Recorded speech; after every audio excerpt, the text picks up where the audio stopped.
C'est un plaisir de vous retrouver, fidèles téléspectateurs de Wikeko, l'émission dominicale qui décortique l'actualité socio-économique du Bénin. Au menu ce dimanche, la réglementation de la gestion du parc des véhicules de l'État. Une décision du gouvernement qui viserait à mettre un terme à l'utilisation abusive et incontrôlée des véhicules administratifs et autres équipements motorisés. La décision entend faire un peu d'économie à l'État. De cette nouvelle réglementation, on en discute avec deux confrères dans le décryptage. Au menu du dossier de la semaine, les prouesses du Bénin, classé deuxième en Afrique de l'Ouest en production vivrière pour la campagne 2017-2018. C'est le rapport sur la note de conjoncture économique régionale du quatrième trimestre de l'année 2018, produit par l'Union économique et monétaire ouest-africaine qui le dit. Une bonne performance dont les retombées socio-économiques ne sont pas négligeables. De quoi retourne cette prouesse ? Quelles en sont les implications économiques et sur quel marché cette production record devrait être écoulée? Une agroéconomiste nous aidera dans quelques instants à en évaluer les risques. C'est donc parti pour Wikeko et tout de suite on démarre avec le mini-journal avec Nadège Sani qui prend le relais.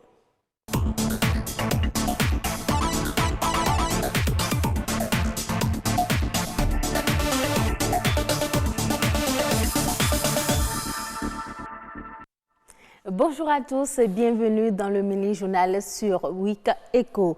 Et si on commençait à consommer ce que nous produisons et à produire ce que nous consommons, c'est le principe du consommons local. Si ce n'est pas encore dans les habitudes de tous les Béninois, certains en font une règle. C'est en effet l'une des conditions pour promouvoir l'économie nationale. Louis Koudogbo, Patrick Adjakoudjou. Mohamed est un producteur agroalimentaire. Il sèche et tamise du sel iodé mélangé avec 17 épices bio. Pour manger son moyo, un plat typiquement béninois, il se sert de ce sel comme un assaisonnement. Mieux, il fait ce mélange avec d'autres aliments frais produits au Bénin.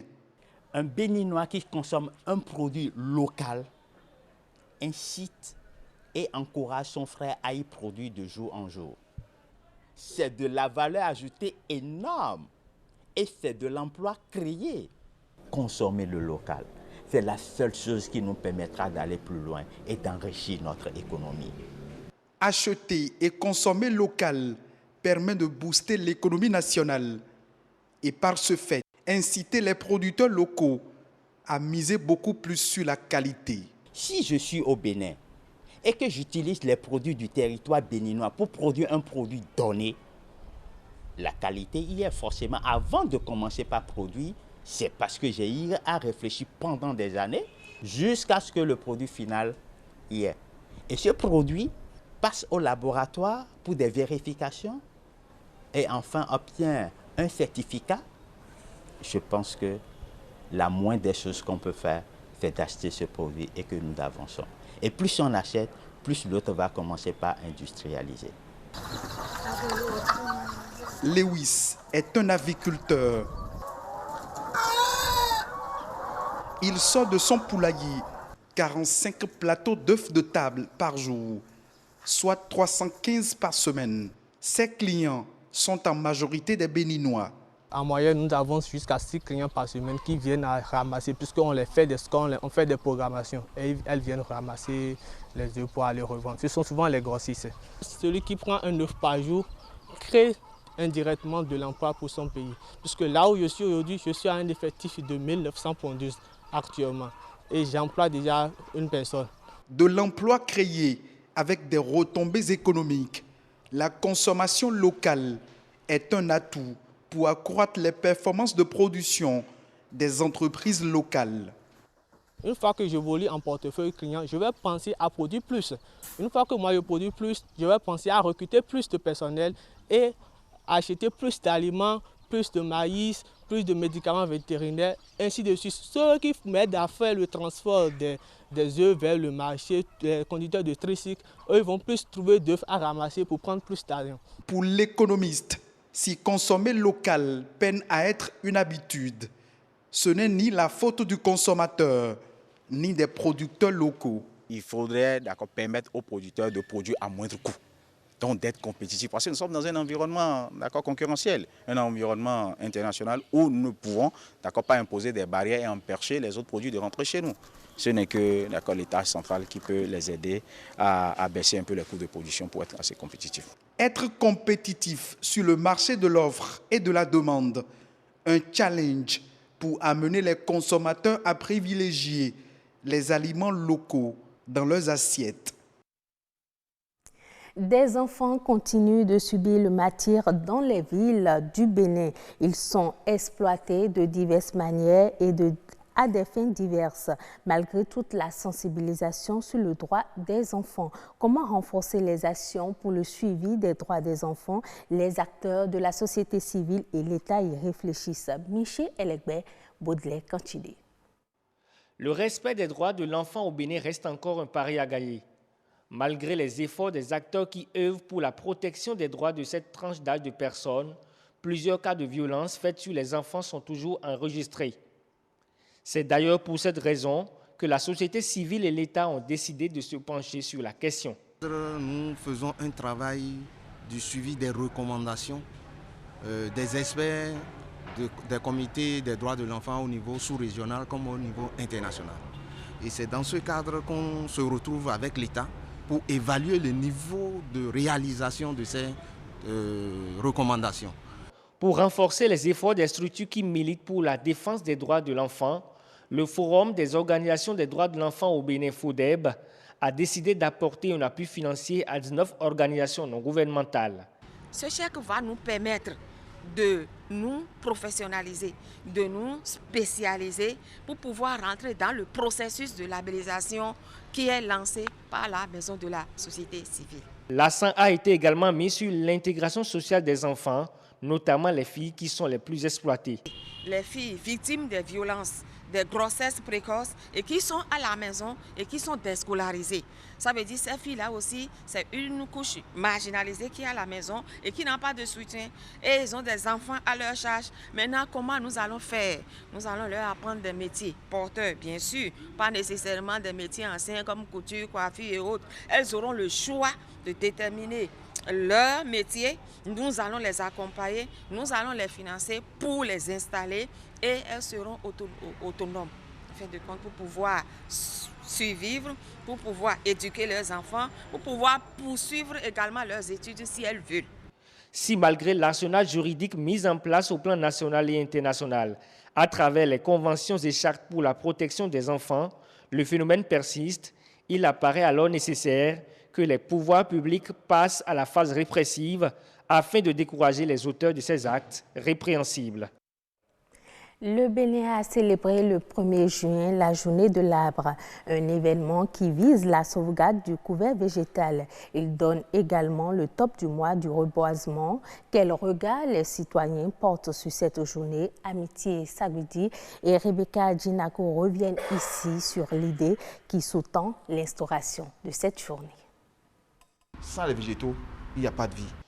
Planter des arbres est l'une des solutions envisagées pour freiner le phénomène de la désertification et contribuer à l'équilibre de l'écosystème.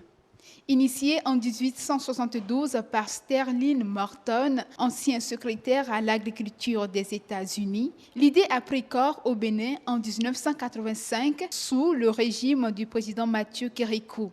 La date du 1er juin a été donc choisie comme journée de l'arbre et marque ainsi le point de départ de cette opération devenue un rendez-vous annuel. La journée de l'arbre est une journée de célébration dans le but de pouvoir planter ou entretenir les arbres que nous avons.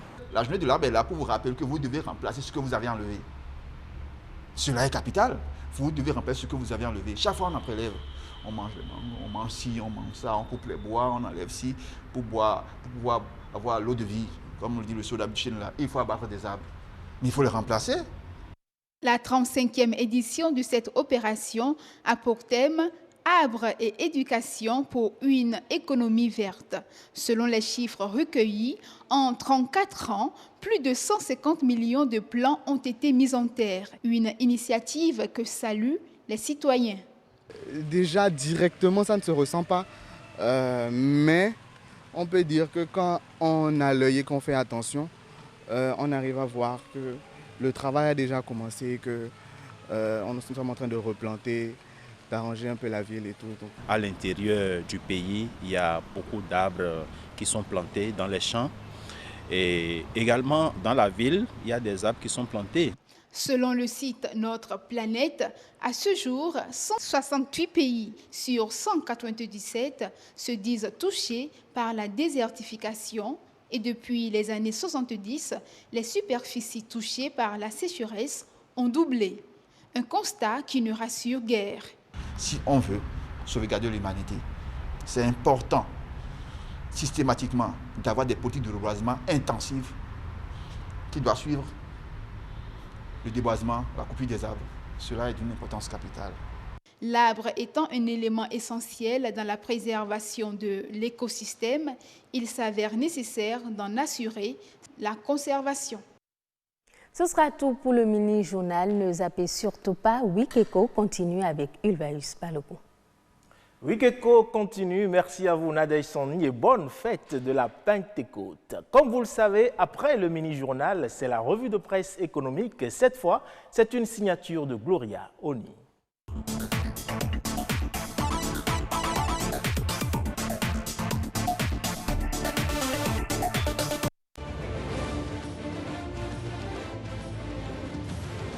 Bonjour à tous et bienvenue à la revue de cette semaine. Du financement pour appuyer le développement du Bénin. Le geste vient de la République d'Allemagne. L'information fait la manchette du quotidien Le Matin qui titre à la une de sa parution du lundi dernier, coopération bénino-allemande, 189 milliards de francs CFA pour soutenir les réformes. Le journal nous informe que l'engagement financier actuel de la partie allemande pour l'ensemble des projets en cours soutenus par la coopération technique GIZ au Bénin s'élève à plus de 188 milliards de francs CFA. Le Canard ajoute que la partie allemande a accepté de concentrer ses investissements dans les axes prioritaires définis par le gouvernement béninois. Le quotidien La Nation, quant à lui, renchérit et titre « Gouvernance au Bénin, les réformes saluées par le gouvernement allemand ». Le journal ajoute que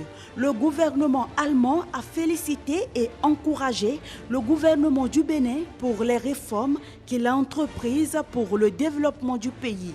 Transhumance à présent, des morts enregistrés dans la commune de Dassa-Zoumé. Fraternité titre à ce sujet. Affrontement entre éleveurs et agriculteurs. 4 morts et des blessés graves à Dassa.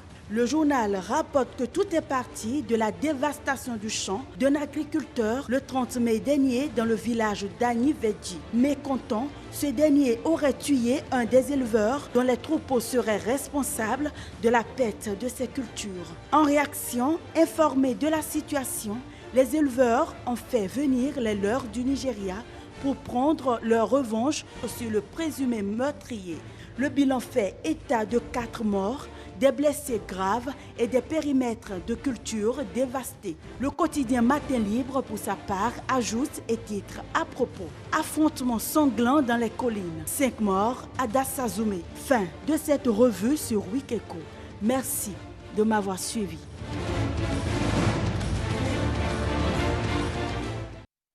C'est un plaisir de vous suivre, Gloria Oni. Merci pour avoir feuilleté les journaux pour nous. Et sans plus tarder, le décryptage.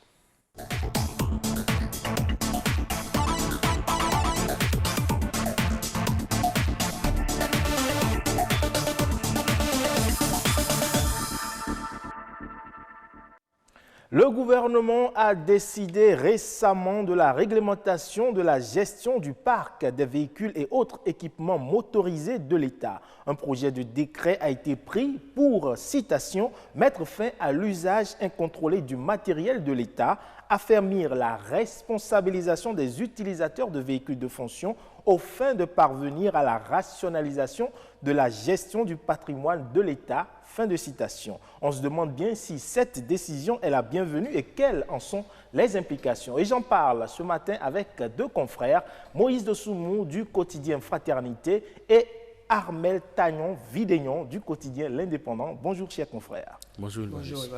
Alors Moïse, il est dit que cette nouvelle réglementation entend éviter les irrégularités, 20 années d'irrégularités. Est-ce à dire que c'était un véritable capharnaüm? Il ne vous aura pas échappé qu'au lendemain de son investiture, le chef de l'État a voulu réformer un peu l'utilisation qui est faite du parc automobile de l'État. Tout à fait. En sortant, disons, le concept de leasing. Je pense que 2 ou 3 ans après, il y a également eu des insuffisances à ce niveau-là, au niveau de ce concept, de ce contenu. C'est ça qui a amené justement cette nouvelle réglementation. Et le décret en question qui est remis en cause maintenant date de 1999, donc ça fait 20 ans. On ne pourra pas dire non plus qu'il y a eu un véritable capharnaüm parce qu'au fur et à mesure que les sociétés évoluent, il faut faire des réajustements. Il faut voir d'où on est parti, les solutions qu'on a trouvées, ce que ça a pu améliorer, les différences constatées pour perfectionner au fur et à mesure. Je pense que c'est dans cette logique-là et non dans une logique de remise en cause de ce qui a été fait jusque-là. Parce que quand chaque gouvernement passe, il y a toujours du bon, il y a du moins bon, il y a du mauvais. Donc ne rejetons pas en somme tout ce qui a été fait jusque-là. C'est sûr qu'il y a du moins bon, qui est ça qu'il veut corriger.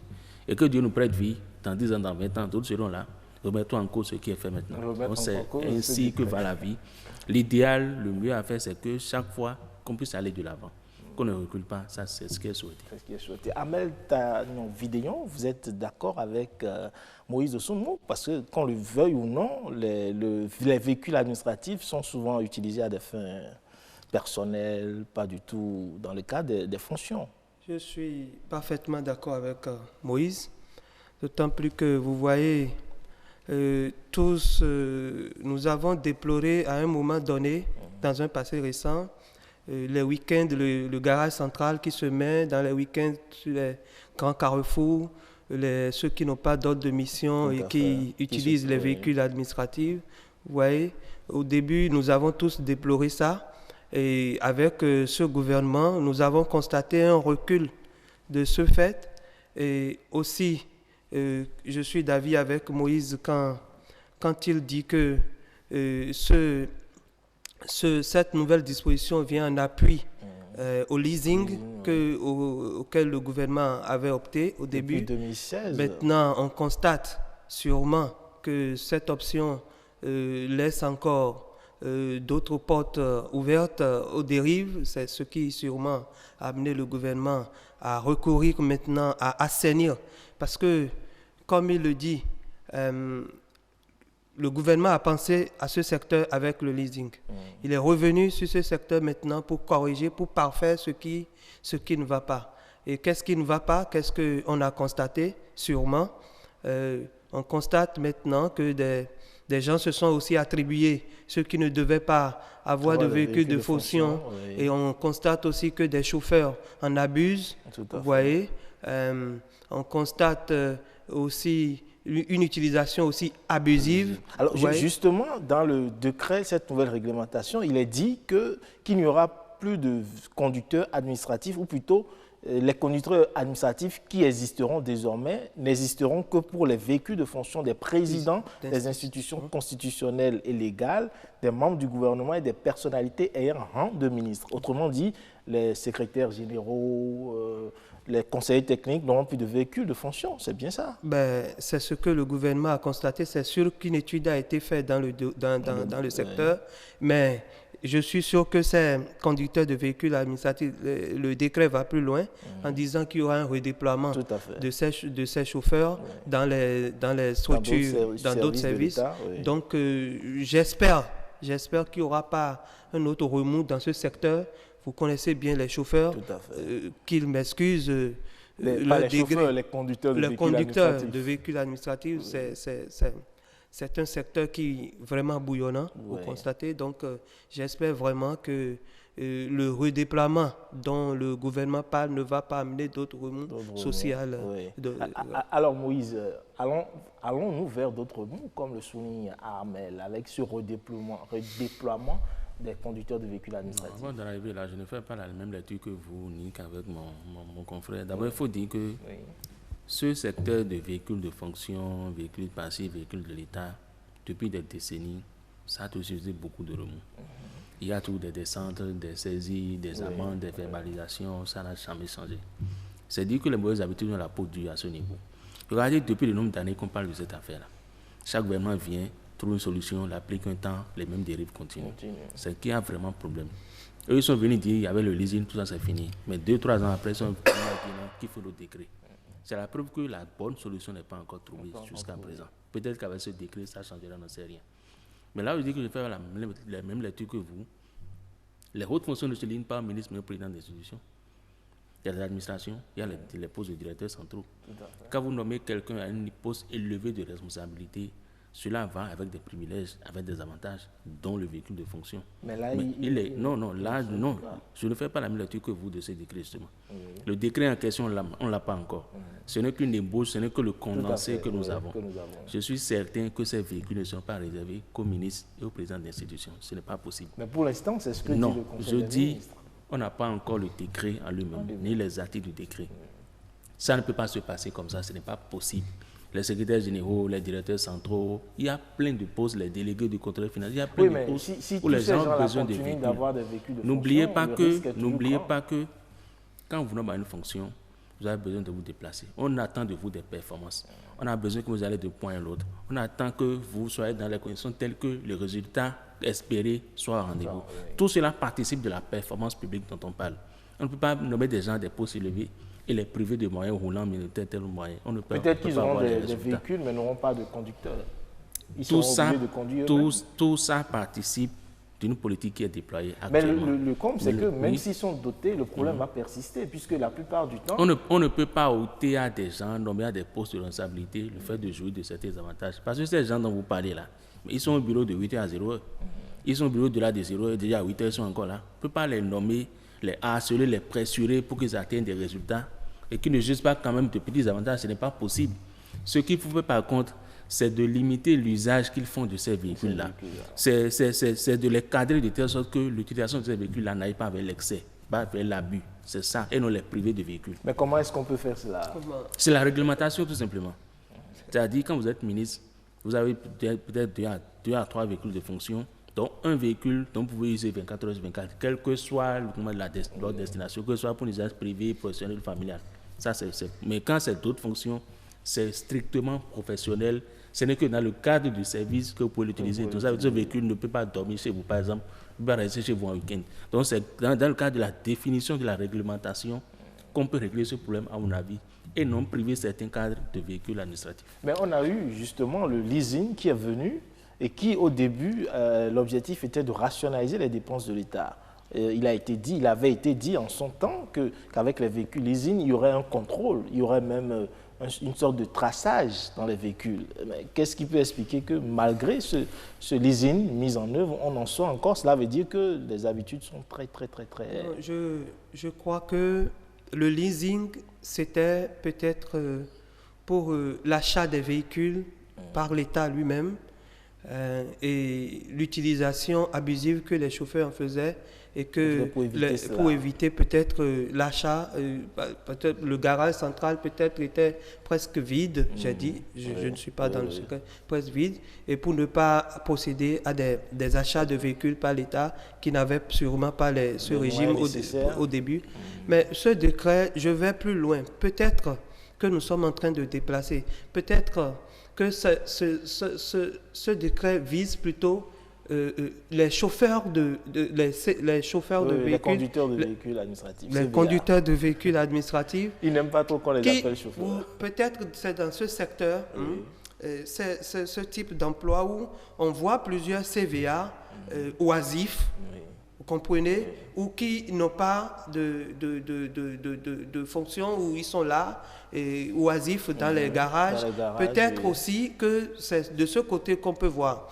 Je ne puisse pas croire que ça vise les ministres, les présidents d'institutions. Comme le dit mon confrère Moïse, je ne sais pas. Oui, c'est vrai ce qu'il dit. Une mission des moyens, c'est sûr. on aura les détails de ce décret. Maintenant, qu'est-ce qui peut arriver? Les habitudes ont la peau dure, comme il a dit. Et vous connaissez le Béninois, l'amour de la chose publique. Ça laisse toujours encore à désirer. Et le gouvernement prend tous les moyens, il passe par tous les moyens pour pouvoir pallier à toutes les dérives, à toutes les dépenses inutiles. Vous voyez, ces chauffeurs qui sont inutiles peut-être dans les ministères et qu'il va falloir qu'on redéploie. Ou peut-être qu'ils ont déjà fait un diagnostic dans le... Non, c'est clair que cette décision est forcément basée sur un diagnostic. Et ce n'est pas seulement les véhicules, vous l'avez souligné. Il y a les groupes électrogènes, voilà, même les véhicules motorisés. Ça, vous voyez, vous connaissez cette pratique où on attribue des motos, où nous voyons des motos griffées, tel ministère. Peut-être qu'il y a une utilisation abusive dans ce secteur. C'est des attributions abusives, des gens qui n'ont pas droit du népotisme. Alors, et autres. Dans ce cas, on va vers le leasing dans tous les secteurs. Leasing pour les véhicules, leasing pour les groupes électrogènes, leasing pour les motos, les engins à deux roues également. Moi, j'attends de lire ce décret pour savoir si le leasing est toujours en cours et s'il est mis en parenthèse au profit du contenu du décret. Il faut dire que le leasing, à la base, c'était un contrat de 5 ans. Qui n'obligeait pas l'État à entretenir, l'État n'avait pas... Le leasing consistait à l'achat et à l'entretien des véhicules. C'était un tout. Maintenant, si après 2 ou 3 ans, on revient pour dire maintenant il y a un décret, il y a un tout, le leasing ne peut pas sortir du cadre de ce décret, ce n'est pas possible. Soit le décret là réglemente le leasing, soit il estime de ce champ, et c'est le décret qui réglemente l'utilisation de ces véhicules. Maintenant, vous parliez des remous. Les remous en question. Les conducteurs de véhicules administratifs, c'est un corps à part dans l'administration. Si on estime que dans tel ministère, leurs nommés en excès et qui sont utilisés, qu'on les reverse ailleurs, ou qu'on fasse en sorte qu'on les reconvertisse. Mais que les remous qu'on craint, c'est qu'on avait à supprimer des emplois. C'est ça le vrai problème. Qu'on avait à supprimer des emplois. Et quand on voit un peu sur le plan social, quand on voit un peu les pratiques de ce gouvernement-là, on est en droit de craindre cela. Il vaut mieux éviter de sacrifier des emplois. Si on estime qu'il y a trop de conducteurs de véhicules administratifs, que dès maintenant on arrête d'en recruter, et que ceux qui sont là, qu'on les évalue, qu'on voit un peu leur niveau académique, leur niveau scientifique, et qu'on puisse les reconvertir au lieu de les pousser à la porte. C'est là où vraiment... Mais il ne faut pas oublier qu'il y a certains qui iront forcément à la retraite, et c'est peut-être pour ça qu'on parle de redéploiement. Si certains vont à la retraite, ça va de soi. C'est qu'ils sortent des rangs, et puis ceux qui sont là occupent les places, tout simplement. Mais je dis, si on estime qu'ils sont un peu trop nombreux et qu'ils ne servent à rien, qu'on les reconvertisse au lieu de les vider. Qu'on les reconvertisse au lieu de les vider, c'est la meilleure option. Ce sera, comme le dit Moïse, ce sera un peu difficile. Reconvertir des chauffeurs de véhicules administratifs, des conducteurs de véhicules administratifs, ils ont été recrutés pour ça, ils sont des chauffeurs et nous savons, lors des recrutements, nous voyons les niveaux exigés dans ce corps de métier. Et de quoi n'oubliez pas que très souvent il y a des concours professionnels où des gens, des cadres A qui sont recrutés pour tel profil. On demande, il y a tel concours, par exemple, à l'inspection générale des finances. Ceux qui répondent à ce profil peuvent postuler. Au départ, ils n'étaient pas censés être inspecteurs généraux des finances. Pourquoi ne pas faire le même parallèle pour les autres? Parce qu'ils ne sont pas des cadres, c'est ça? Bon, c'est une question de niveau aussi. La politique, n'oublions pas que c'est le champ le plus vaste de la charité. Le gouvernement est censé servir l'intérêt général et non faire en sorte qu'il y a des gens qui soient dans la société, qui se sentent exclus en minorité, faibles, marginalisés. Ce n'est pas ça. Ils ont déjà un emploi. Ils servent déjà la République d'une manière ou d'une autre. Si dans leur position actuelle, ils ne sont pas utiles, que le gouvernement fasse en sorte qu'ils soient acquis dans une autre position. Les vider du corps, les vider des rangs de l'administration, ce n'est pas une solution. C'est encore des ménages comme dans la précarité, c'est des enfants qui ne peuvent pas aller à l'école, c'est des femmes en pleurs, il faut éviter tout ça et faire en sorte que les gens qui ont déjà un emploi conservent cet emploi, même s'ils sont utilisés pour autre chose. Ça, c'est primordial. Alors, je me pose la question de savoir, est-ce que cette décision, ce décret qui est pris, pourrait permettre de rationaliser véritablement les finances. Le gouvernement est dans sa logique. C'est lui qui estime que la situation a... Quand on fait la lecture du leasing... Le problème est qu'on n'évalue pas dans ce pays. Le leasing en question, où est le document d'évaluation après 2 ou 3 ans de pratique pour dire on a voulu faire ci, ici. Voilà les insuffisances qu'on a voulu corriger. Voilà ce qu'on a pu faire. Voilà ce qu'on n'a pas pu atteindre. Et nous pensons à ces décrets, on peut l'atteindre. Où est cette évaluation? C'est ça qui fait mal. On prend des décisions, de très bonnes décisions même. mais est-ce qu'on évalue la mise en œuvre?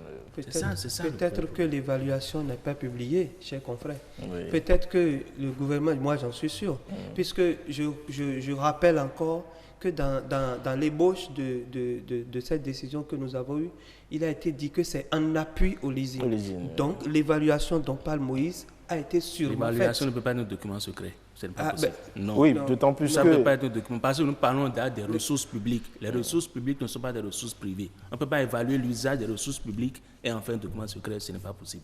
Non. Encore que le leasing a été dit publiquement. On nous a bien expliqué comment est-ce que cela sera mis en œuvre. Pour moi, peut-être que c'est trop tôt et que c'est à l'interne qu'ils font leur évaluation et qu'en son temps, peut-être nous sommes des journalistes, nous allons investiguer dans ce domaine.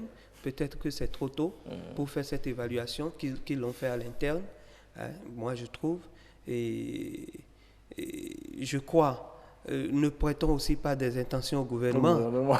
Quand Moïse dit que... Les faits évoqués quand même par Moïse ne sont pas anodins. Oui, je sais, quand il parle des pratiques de ce gouvernement où le gouvernement, l'ébauche du décret que nous avons n'a pas parlé de limogeage ou de conduire des CVA vers la sortie. Tout à l'heure, je vais répondre à vos remous, tout simplement. Comment éviter les remous? Mais alors un peu plus au-delà et voir comment est-ce qu'il faut prôner l'utilisation rationnelle des biens publics au Bénin. Parce qu'il se fait que nous avons ce problème-là. Comment est-ce qu'il faut prôner? Est-ce qu'il faut l'éducation civique? Les habitudes ont la peau dure, comme l'a dit Moïse tout à l'heure. Pendant longtemps, et même c'est ce régime qui a permis cette diminution. Vous avez, c'est difficile. C'est difficile du moment où cadres et chauffeurs sont de connivence pour utiliser ces véhicules à des fins personnelles. On en voit plein durant les week-ends. Durant les cérémonies. Ça a diminué peut-être.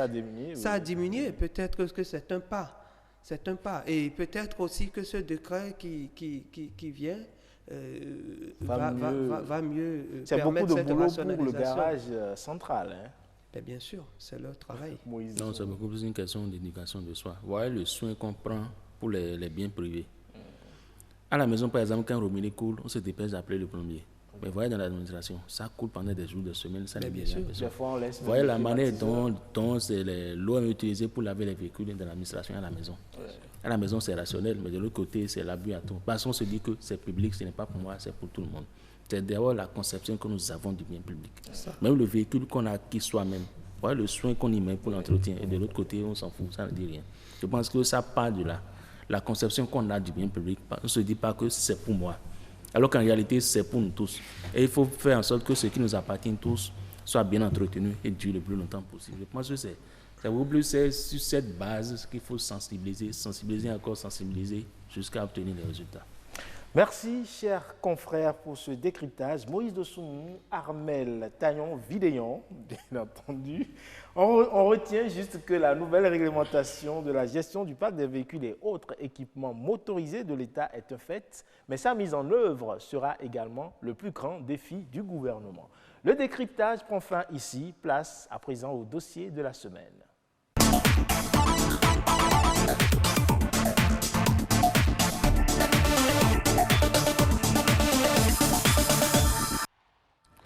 Le Bénin fait une bonne performance en matière de production vivrière pour le compte de la campagne 2017-2018. Selon la note de conjoncture économique de l'Union économique et monétaire ouest-africaine publiée en mars 2019, le Bénin vient après la Côte d'Ivoire avec une production totale de 11 269 403 tonnes, un record qui témoigne certainement de la réussite des réformes enclenchées dans le secteur agricole. Mais suffit-il d'avoir une production record pour s'estimer heureux et croire que l'on a amorcé le développement? On va en parler dans un instant, mais suivons d'abord cet élément présenté par Yasmine Damata sur l'abondance des produits vivriers. Le Bénin fait face depuis quelques jours à une surproduction du maïs. Selon les chiffres révélés par le ministère de l'Agriculture, la production nationale est passée de 1 200 000 tonnes à 1 600 000 tonnes au titre de la campagne céréalière en cours. Marché d'Antokpa. Contrairement à ce qui se dit, malgré cet excédent de production, le prix du maïs sur le marché intérieur est toujours élevé. Le maïs était moins cher. On prenait le sac à 15 000 francs. Aujourd'hui, c'est à 22 000 francs. Le maïs de la nouvelle saison, notamment de Hadja, était vendu à 150 francs la mesure. Actuellement, ça augmente de prix et c'est 175 francs et 200 francs.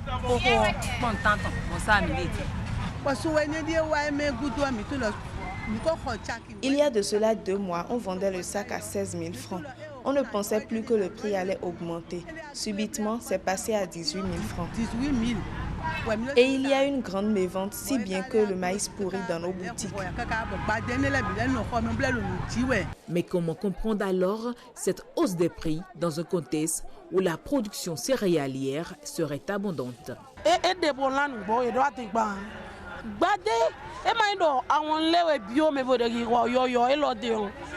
C'est vrai qu'il y a un surplus de production. Si ce n'était pas les Nigérians qui vont s'approvisionner directement chez les paysans, on n'assisterait pas à cette hausse des prix sur le marché intérieur.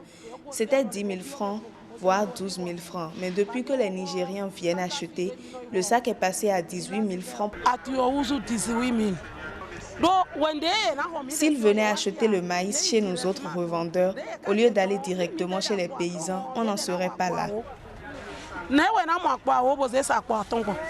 Si la production abondante de ce produit vivrier reste à saluer, le véritable problème aujourd'hui réside dans la mise à disposition du produit auprès des revendeuses. Certaines s'étonnent même d'une surproduction. Il y a 2 ou 3 mois, le maïs inondait le marché. Aujourd'hui, ce n'est plus pareil.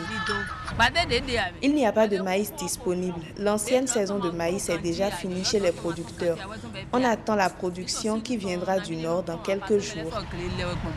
Cette situation préoccupante laisse entrevoir l'importance de l'écoulement des produits vivriers, mais aussi la régulation du marché.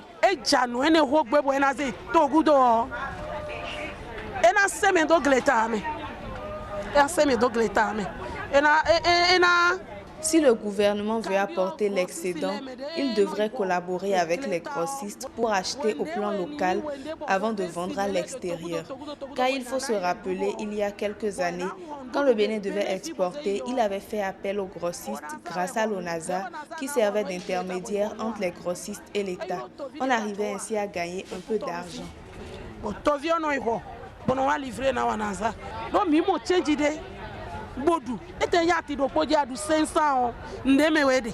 Malgré l'excédent de production du maïs annoncé, il se pose aujourd'hui la question de la gestion de la filière afin de permettre à tous les acteurs de la chaîne de ne pas subir la dure loi de l'offre et de la demande. Merci Yasmine Damata, on l'a compris, production vivrière en abondance au Bénin. On se pose certaines questions. Qu'est-ce qui a permis une production aussi exponentielle? Quoi faire pour favoriser l'écoulement d'une telle production sur le marché intérieur et extérieur sans justement créer des pertes? Et pour en parler, je reçois pour vous ce matin Madame Yessi Peggy Torenlo, ingénieur agronome, socio-économiste et docteur en économie rurale. Bonjour Madame Torenlo. Bonjour monsieur le journaliste. Comment allez-vous? Je vais très bien, merci. Alors, comment comprendre le record fait par le Bénin durant cette campagne? Merci. Le record fait par le Bénin, c'est vrai, c'est un record, mais il faut aussi faire un tour dans le passé pour dire qu'en matière de production vivrière et surtout céréalière, le Bénin a toujours eu une très bonne production. Le Bénin est autosuffisant et dégage des excédents pour tous les vivriers céréaliers, excepté le riz. Excepté le riz. Et donc, si vous regardez nos statistiques agricoles, vous allez vous rendre compte que depuis longtemps, en termes de production vivrière, céréalière, nous sommes autosuffisants, nous dégageons toujours d'excédents, excepté le riz. Mais maintenant, l'excédent qui a été dégagé cette année est beaucoup plus important que les autres excédents que nous dégageons chaque année. Et vous cherchez à savoir qu'est-ce qui pourrait justifier tout à fait. cet important excédent. Est-ce à cause des réformes qui ont été enclenchées dans le secteur agricole? Oui, vous savez, pour avoir une production agricole importante, il y a plusieurs éléments, il y a plusieurs variables, il y a plusieurs déterminants qui expliquent ça. On a d'abord, au titre de ces facteurs, on peut déjà citer les superficies qui ont été emblavées. On peut déjà citer la production et les opportunités sur le marché. Les opportunités sur le marché, ça veut dire opportunités d'écoulement, les prix et tout ça. Mais aussi l'absence de catastrophes naturelles. Voilà quelques éléments qui peuvent justifier. Et je vais les prendre un à un pour qu'on puisse bien comprendre. La campagne qui vient de s'écouler, et la campagne agricole, et au titre de laquelle nous avions dégagé ce chiffre record qui nous classe deuxième après la Côte d'Ivoire, nous n'avons pas connu de catastrophes naturelles. Il n'y a pas eu d'inondation qui ait ravagé les champs, il n'y a pas eu trop. Certes, les criquets et ravageurs étaient là, mais pas autant. Les chenilles légionnaires, le dégât n'était pas considérable. Donc, au plan de la nature a été favorable avec nous. Nous n'avons pas connu assez de catastrophes naturelles. La pluviométrie la pluie aussi était au rendez-vous. Donc, voilà, sur ce plan-là, c'est quand même bien. En termes de superficie emblavée. J'en arrive là. En termes de superficie, il faut avouer que nos producteurs, il faut qu'on leur tire un coup de chapeau parce que ils se gênent, ils s'échinent, ils produisent. Et donc, il n'y a pas eu de problème qui puisse les amener à véritablement réduire leurs champs, les superficies emblavées. Mais avoir de grandes emblavures ne signifie pas forcément et systématiquement qu'on aurait une bonne production. Et au niveau de la production, comme la production étant un autre facteur qui permet, au niveau de la production, il faut voir non seulement tout ce qui entre en termes d'intrants, mais il faut voir toute la politique, toutes les réformes qui ont été mises en place. Qui favorisent tout cela. Et quand je dis il faut voir la production, c'est en termes de productivité. Parce qu'en réalité, c'est quand le rendement est important, le rendement est élevé, c'est en ce moment que nous dégageons, quelle que soit la superficie, parce qu'il ne faut pas se borner à la superficie, même si la superficie est très élevée, la superficie emblavée est très élevée, et que le rendement n'accompagne pas, et que le rendement était faible, on n'aurait pas eu une bonne production. Donc la productivité en termes de rendement a été élevée aussi, et là, c'est également en termes de tout ce qu'il y a comme réforme, parce que, en fait, qu'ils nous souviennent, nos chefs d'État à Malabo ont signé la déclaration comme quoi 10% du budget national doit être consacré à l'agriculture. Et parmi ces 10%, il y a 4% qui doivent être orientés vers la recherche scientifique. Donc la recherche pour pouvoir mettre aussi bien des semences à haut rendement, donc pour pouvoir avoir toutes les conditions pour une bonne production. 4% pour le secteur de la recherche scientifique. C'est vrai, le Bénin n'est pas encore à 4%, mais nous sommes au-delà de 2%. Nous sommes au-delà de 2%. Nous sommes au-delà de 2%. D'accord.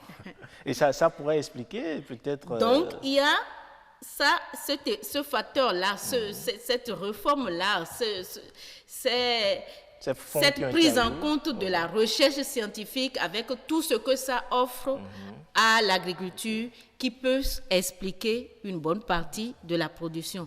Mais ce n'est pas fini. Il y a aussi toute la réforme au niveau du secteur agricole qui est rentrée dans sa phase opérationnelle. On a vu l'opérationnalisation des agences territoriales de développement. Et au niveau de ces agences territoriales de développement, il y a des spécialistes par rapport à chaque spéculation. Il y a le spécialiste de maïs, il y a le spécialiste du riz, il y a donc, qui appuie les producteurs et donc qui accompagne les producteurs dans la production et donc dans la promotion de chacune de ces filières dont les spécialistes existent au niveau de nos pôles de développement. Et je m'en arrête là pour dire aussi que les pôles de développement sont aussi des zones qui sont spécialisées dans des filières données.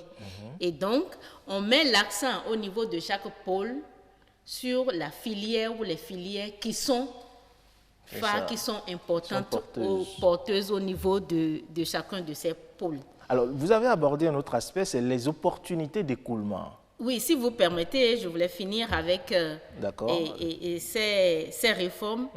Et aussi au niveau des réformes, il y a quand même que chacune de nos filières, donc de ces spéculations, on a eu l'occasion d'élaborer des plans de développement de filières. Et donc on a eu une boussole au niveau de chaque filière. Dernier élément de la réforme aussi, qui n'est pas non moins négligeable de mon point de vue, c'est le fait que les projets et programmes qui interviennent dans le secteur de l'agriculture ont été arrimés au programme d'action du gouvernement et ont décliné leurs actions en termes de quel apport ils amènent ou qu'est-ce qu'ils apportent par rapport à chacune des filières phares du gouvernement. Et ça, je parle du PAG volet agriculture. Donc, ces différents projets et programmes ont décliné leurs actions en termes quantifiés de quelle production, quel appui ils apportent, quel appui, sur combien d'années, à quelle filière. Donc ça a été décliné en plan de travail annuel au niveau de chaque projet et programme. Alors à cette allure-là, cela voudrait dire que dans les prochaines années, on va connaître encore plus de production. Mais qu'on connaisse plus de production ne serait pas mauvais en soi. Il reste la question de sa gestion. Tout à fait, tout à fait. Parce qu'il faut une chose est de produire, l'autre chose est de pouvoir écouler ça sur le marché. Et donc voilà, si je dois faire une vue globale, voilà quelques facteurs, quelques éléments qu'on pourrait mettre bout à bout et qui puissent justifier le fait qu'on a eu une bonne production cette année.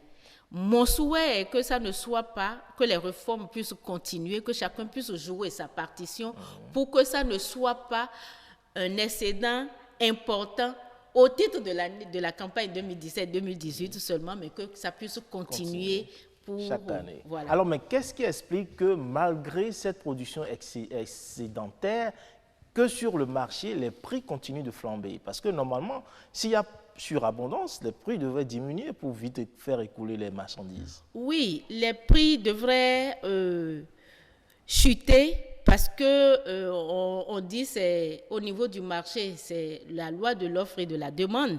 Plus il y a de produits,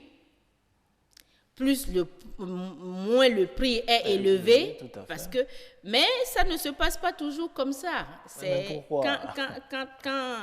quand les économistes disent la loi de l'offre et de la demande, c'est hormis, à l'exception de toute distorsion, à l'exception de tout, et que le marché soit qu'on soit en condition de marché complètement parfait, ce qui n'est pas le cas. Donc, il y a des questions de régulation du marché. Vous savez, quand on a produit, ce n'est pas tout ce qui est produit qui est convoyé sur le marché. Il y a des gens qui stockent pour créer une rupture et pouvoir déstocker après pour revendre. Et quand des situations comme ça se présentent, le prix sur le marché forcément augmente. Alors, mais à qui revient la régulation? Attendez, ça c'est un premier aspect. Mais il ne faut pas voir aussi le marché en termes de marché uniquement béninois. Nous sommes dans une zone, dans une sous-région. Nous avons adhéré aux conditions de libre-échange et tout ça. Et donc, le produit du Bénin doit circuler librement vers les autres pays de la sous-région. Et donc, il faut voir le marché dans sa globalité en considérant les autres pays limitrophes. Tout à fait. Sans oublier que les autres pays également produisent presque les mêmes produits. Voilà, produisent ces mêmes produits. Et donc, c'est selon que le marché dite sa loi, la formation des prix est un élément assez complexe. Ce n'est pas seulement parce qu'on a produit que du coup, il y a le prix qui doit chuter. Non. Et vous avez entendu dans l'élément tout à l'heure, et à juste titre, les gens disent, ceux de nos voisins immédiats sont venus, viennent s'approvisionner, et quand ils viennent s'approvisionner, ça fait que le prix augmente. Bon, c'est normal. Nous sommes dans un système où on ne peut pas vivre en autarcie, on ne peut pas s'enfermer. Le marché béninois n'est plus seulement, les produits vivriers ne sont plus seulement destinés au marché béninois. Alors justement, ça implique ma question, à savoir la régulation du marché devrait revenir à l'État béninois ou, je sais pas, à la zone. Il ne devrait pas avoir des prix fixes pour toute la zone en termes de... Quand on remarque par exemple une surproduction de tel genre, on ne devrait peut-être pas fixer des prix pour tous les pays.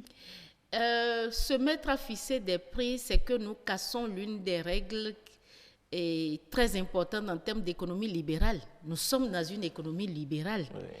Et dans une économie libérale, l'État ne peut pas se mettre en gendarme et fixer les prix pour dire non. Il faut que la loi de l'offre et de la demande s'exprime. Le marché doit être dynamique. Maintenant, le marché doit être dynamique, le marché doit se réguler. Oui. Mais maintenant, on va dire, il faut peut-être avoir des mécanismes qui permettent à ce que, à l'intérieur du Bénin,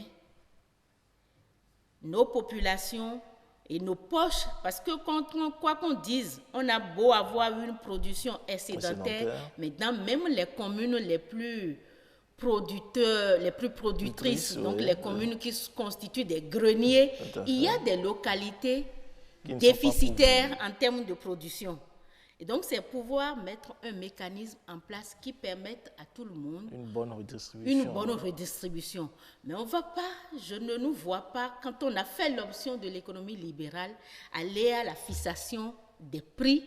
Alors, comment faire cette bonne redistribution? Y a-t-il une politique à mettre en place au niveau du ministère de l'Agriculture? Oui, il y a une politique à mettre, de mon point de vue, en place pour que les régions, déjà, pouvoir desservir toutes les régions et donc pouvoir voir tous les aspects de transport d'un point à un autre, donc facilité de transport.